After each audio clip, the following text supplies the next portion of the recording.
Good morning guys. For today's episode ay meron naman tayong isang group ride dito sa Calgary.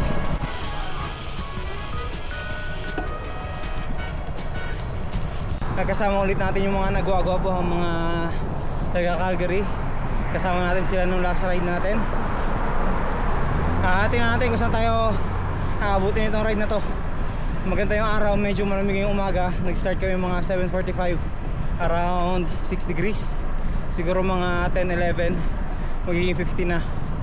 So samahan nyo kami at enjoy natin yung view. Malapit na rin kasi matapos yung summer, kaya sinusulit na rin natin yung paglabas-labas.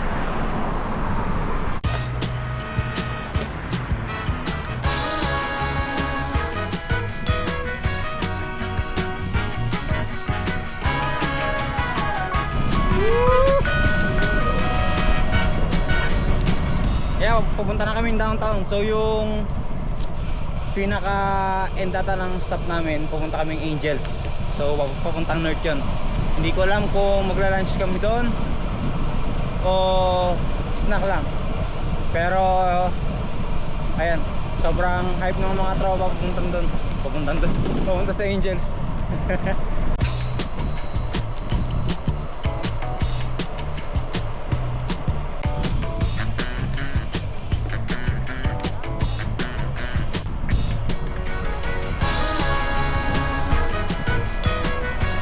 Boss.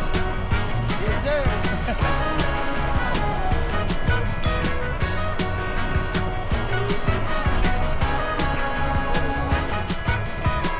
Kala ko dadaan tayo sa kabilang side. Ito pa rin pala yung ruta na ginagamit natin. Nandito tayo sa dog park sa may Heritage.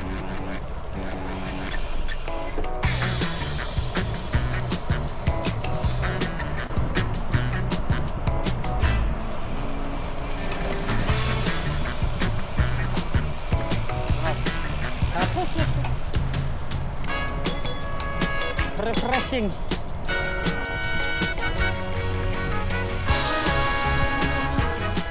Umiinit na. Ayun na.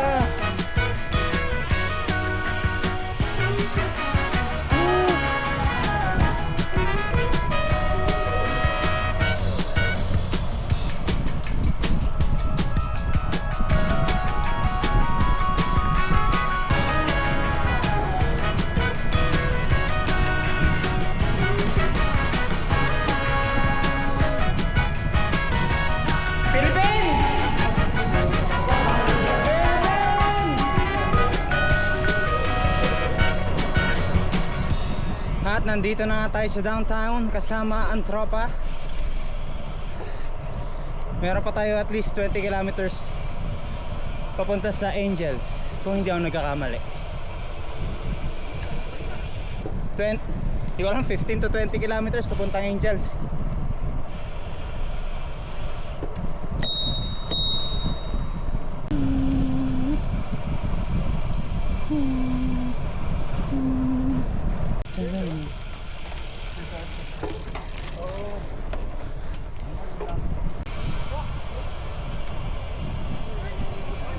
Morning.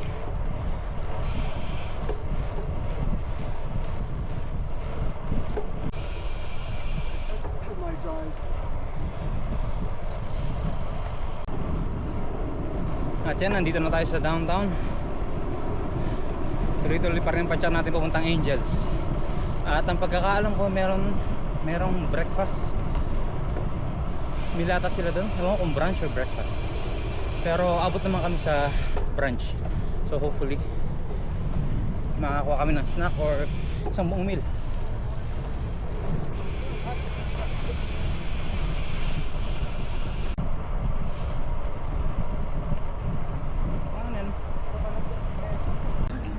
$100 ba? Mag-100 ba tayo? I think so. Kape muna tayo sa Angels. Zeno, saan tayo kakape sa Angels? Doon na tayo magkape sa unang kinapya natin. Tapos Saan nga yan? Gravity. O gusto mo, doon na diretso sa Angels lahat na. Sa Gravity. Isang bagsakan lang. Oh, Gravity. Feeling ko pag nag-gravity tayo, tatama rin Diretso na. Baka rekta uwi yun eh. Pwede pa tayo tumambay sa Angels na. Saan ba yung next makatuyan? Suburi. Angels na, no?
Ngayon dito sa dinadaanan namin, may mga area na may mga construction. So, slow down tayo konti kasi marami rin tao. Itong pathway na dinadaanan natin ngayon, pang pedestrian lang siya. So yung mga cyclist dapat nandun sa kabilang side. Kaso nga lang, merong construction na ginagawa. So inaayos nila yung pathway ng cyclist, kaya itong pedestrian muna yung ginagamit natin. Yan, sarado, no? Kung makikita nyo, sarado siya.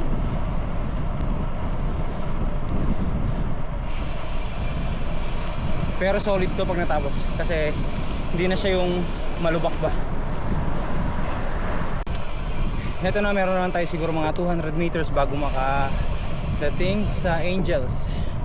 At meron na nga tayong 47.5 kilometers in, kasi meron akong konting tawag dito, meron akong konting ginawang loop kanina doon sa community bago kami mag-start. So medyo ang taas ng konti sa kanila yung kilometers ko, pero close lang. At ito na, Angels Cafe. Hindi ko alam kung magbibig breakfast kami or snack lang. Let's see.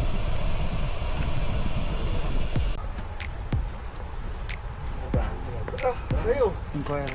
That's all. Ano tayo eh? Diretso na natin. Pero okay yun. Di pa ako na. So, change of plans. Diretsuhin na namin tong 50 kilometers para makabalik na agad kami sa bahay. So, after 50, diretso na kami pabalik para meron kaming total na 100 kilometers. Meron naman akong 48, sila meron ng 41. So, tingnan natin. Mamaya na lang tayo kakain.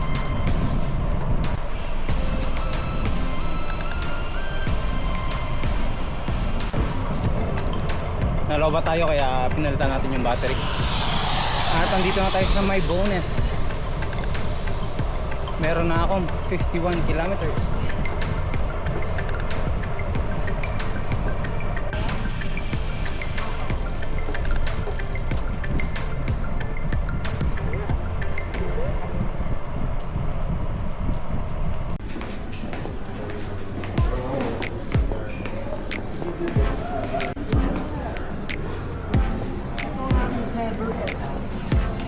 Ay, tang na coffee.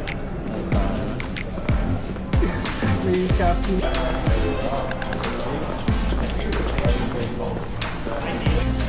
At ayun, nakabili na tayo ng energy gel. Meron tayong cold brew coffee at chocolate outreach. Tignan natin kung ang lasa na ito. Sarap yan, bro. Anong flavor kinuha mo? Cold brew coffee. Tapos chocolate. Ayaw naman. Pwede na. Sarap. Hi vlogs. Hi vlogs. Sarap. Sarap. Kape.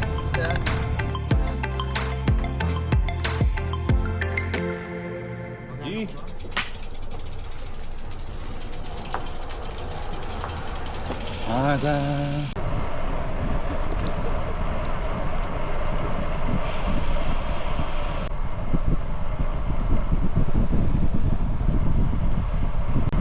Pabalik tayo sa south at papadyakin natin ito ng mga 2 oras.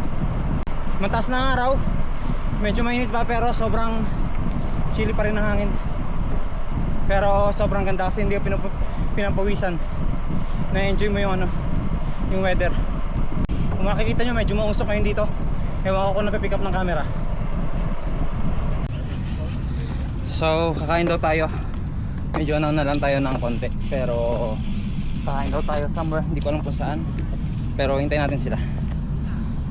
So yun na, pauwi na tayo, pabalik tayo ng south. At mauunan tayo sa kanila, gawa ng kailangan ako sa bahay. Kakain daw muna sila, pero ako diretso na kasi kailangan ko makauwi agad. Whew. Pero sarap, solid tong bike ride na to kasi more than 100 kilometers yung tinakbo ko. I-keep ko lang tong pace ko at sana makauwi ng maayos.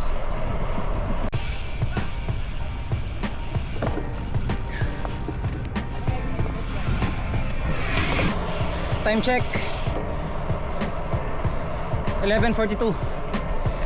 Meron na tayong 71 kilometers. Malayo-layo pa to. Hawak lang kayo dyan. Subaybayin nyo lang tong video na to para ma-enjoy nyo yung view.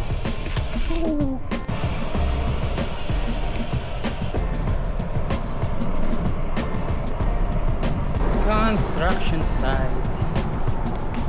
Pero at least bukas pa rin yung pathway natin. Alam nyo yun, na-excite na ako lumaki si Pablo para maisama na natin sa bike ride. Mga 1 taon pa pwede na natin i-angkas dito o meron tayong bike trailer na nakasakay sila sa likod. Woo! Ito yung last stage na medyo mahirap pawi, ahon kasi, pero okay lang naman, kaya naman siguro to. Medyo gutom nga lang ako pero dito.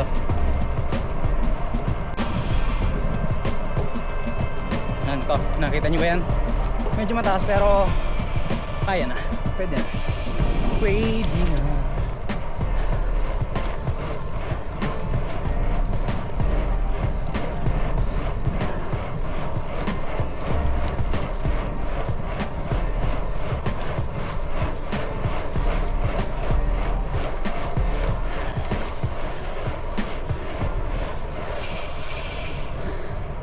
Tingnan ko yung mapa sa Google Maps kung gaano pa tayo kalayo.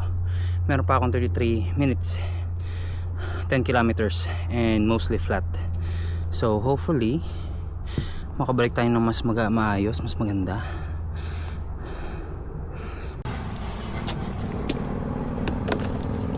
Sabi ko magti-Tim Hortons pa ako o A&W, hindi na, didiretsuhin ko na to para makauwi agad tayo. Meron dito malapit at A&W pati Tim Hortons, magkakatabi sila pero hindi na lang, sabahin na lang ako kakain. At least kasabay ko sila Pablo at si Mrs. Time check 12:48. Meron na lang tayong 15 minutes at makakabalik na tayo sa starting point natin. At ayan, malapit na matapos itong ride natin. Gusto ko lang magpasalamat sa mga kasama kong mag-ride ngayong araw na to. Pasensya na at kailangan kong makauwi ng maaga at kailangan ako sa bahay. Pero sobrang solid ng ride namin kasi almost 100 kilometers na ako. Nakapagkape kami at malayo-layo ang naabot namin. Kaya sobrang solid nitong ride na to. At ayan, sana next time ulit mga chong. At sa mga susunod kong video, itatry ko ulit i-attempt yung Canmore to Lake Louise. Sa previous vlog ko, kung nakita nyo, almost 150 or more than 150 kilometers. Sana sumang-ayon sa atin yung weather ng mga time na yon. At hindi yung solo ride, marami tayong kasama. Kaya gusto ko lang ulit magpasalamat sa inyo lahat. Don't forget to like, share, and subscribe Mag-comment kayo kung ano yung trip nyong bike trail na pwede puntahan, yung mga suggestion nyo. Kita-kits sa next vlog. See ya!